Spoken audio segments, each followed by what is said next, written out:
Greetings, folks, and welcome to Vinyl Therapy Sessions, the complete Mindstyles exclusive Pop Asia Three Kingdoms collection.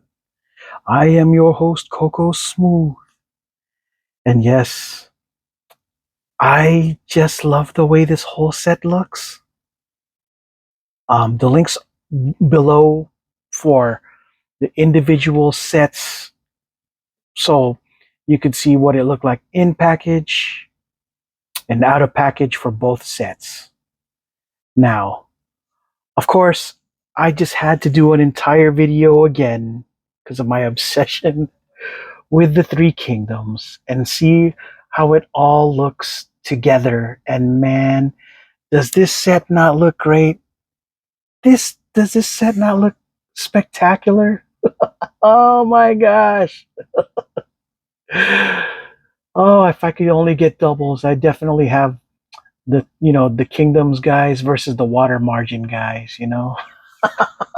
Have Sangjiang and Li Kui and everybody else kind of duke it out, or they just all present well with each other, right? Yeah, man, these things look great. The top row is the 2021 set. The bottom row is the 2023 set, and yeah, oh man, I am just yeah, just so in love with this set.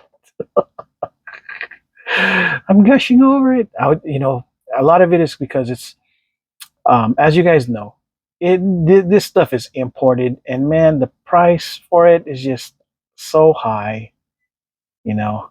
And well, um, yeah, I just like having something that also a collection that ain't nobody else here got, because these are Pop Asia exclusives. My collection is gonna look a whole lot different from everybody else because I've got something that's not readily available here. You know, I'm the only one with anything readily available as far as I know when it comes to any of this in my city. Now, I could be wrong. There are probably hell more Asians out here that are quietly just collecting, Three Kingdoms pops and don't want to share it with the rest of the world. But, anyways, so a little bit of a something, story to tell a little bit. So, as far as I remember, the story of the Three Kingdoms goes, it's our main character here, Liu Bei, and his sworn three brothers, uh, Zhang Fei, who's in red right here, right? The three sworn brothers, Guan Yu. These guys are the part of the Han Dynasty, and I believe of the Three Kingdoms, this is the one of the three. And Liu Bei was the one in charge, right? And somewhere in all of this, a couple of other people decided they wanted to join him, to include Zhao Yun and Huangzong, right?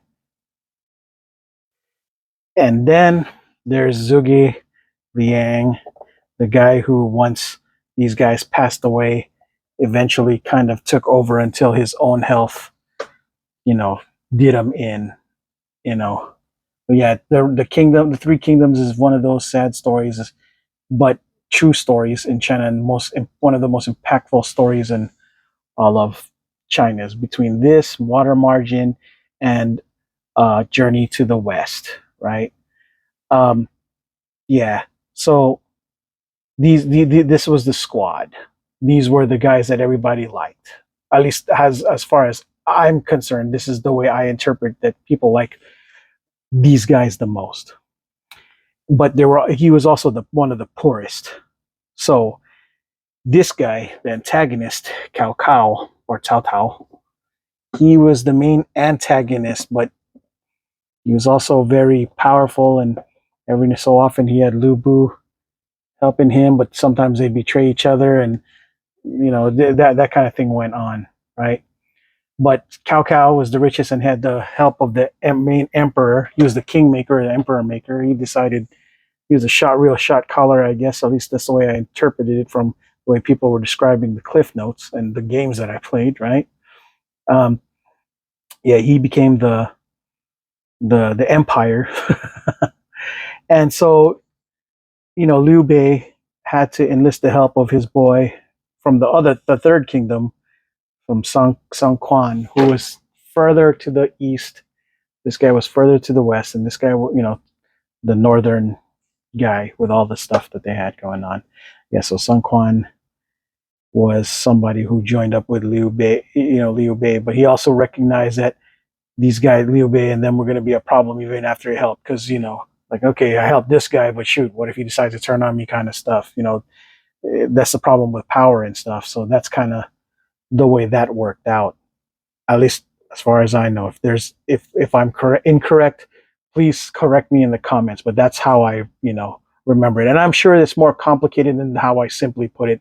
The Three Kingdoms book's pretty long, and since I'm no expert in the subject other than what I saw in the cliff notes and videos and the video games that I played, that's how I took the lessons being taught in those situations.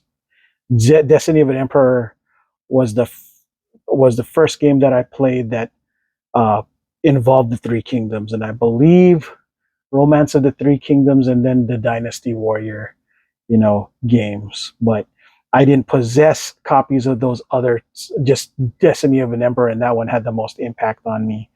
So the names that I remembered the most were everybody, all of these guys.